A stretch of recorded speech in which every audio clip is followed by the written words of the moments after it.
മോളെ തറ നനഞ്ഞിരിക്കുവോ, തെന്നി വീഴാൻ ചാൻസ് ഉണ്ട്, സൂക്ഷിച്ചു പോണം. വിഷ്ണു വന്നു പോവാ. ശരി, നന്നരെ പറഞ്ഞില്ലേ വീഴുവൊന്നും. ഭക്ഷണം കൊണ്ടാണ് ഈ വീഴുന്നത്.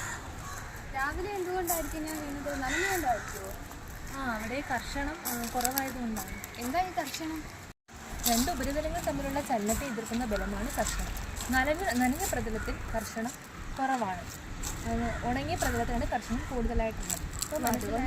അതുകൊണ്ടാണല്ലേ ഞാൻ വീണത്. പിന്നല്ലാതെ അപ്പോൾ കർഷണം കൊണ്ട് ഉപയോഗമുണ്ട്, ഒരുപാടുണ്ട്.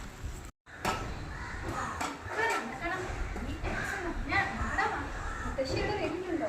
ഒരു തവണ ആണ് എന്നെ കുറെ കാര്യങ്ങൾ പഠിപ്പിച്ചത്. എന്ത് ചെറിയ കാര്യങ്ങൾ കൊണ്ട് ശ്രദ്ധിക്കാതെ പോകുന്നത് വയ്യ.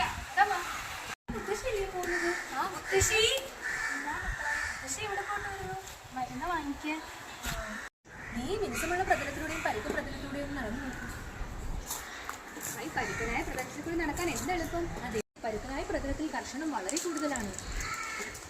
അങ്ങനെ മക്കളെ ടയറുകൾക്ക് ജ്യൂസ് ഉണ്ടാകുന്നത് വാഹനങ്ങൾ വഴുതി വീഴാതിരിക്കാനാണല്ലേ? നിന്റെ രണ്ട് കൈകളും തമ്മിൽ ഉരസിക്കും. ചൂട് കർഷണം കൊണ്ടാണ് ഇത് സംഭവിച്ചത്. മനുഷ്യങ്ങളും കർഷണത്താൽ ചൂടാകുന്നു. അമ്മേ, ആ മോള് വന്നോ? ഇതെന്തൊക്കെ പഠിപ്പിച്ചു?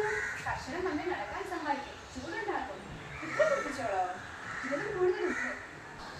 നേഹ, ആ വിഷ്ണു, നമ്മുടെ ജീവിതവും കർഷണവും തമ്മിൽ ഒരുപാട് ബന്ധമുണ്ട്. എങ്ങനെ?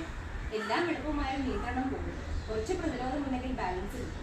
കർഷണം ജീവിതത്തിൽ വളരെ പ്രധാനപ്പെട്ടതാണ്. കർഷണം കുറഞ്ഞു കഴിഞ്ഞാൽ നമ്മൾ തെന്നി വീഴും. കർഷണം കൂടിക്കഴിഞ്ഞാലും നമുക്ക് നടക്കാൻ വളരെ ബുദ്ധിമുട്ടാകും. ഇതിന് രണ്ടിലും ഇടയ്ക്ക് നിൽക്കുമ്പോഴാണ് നമുക്ക് മുന്നോട്ട് പോകാൻ സാധിക്കുന്നത്. അതെ, കർഷണം നമ്മെ തളർത്താനുള്ള കർഷണം ഒരു പ്രശ്നമല്ല, പിന്തുണയാണ്. അതെ, കർഷണം പിന്തുണയാണ്, ജീവിതത്തിലായാലും ഫിസിക്സിലായാലും. ചെറിയ ബലം വലിയ ബലം.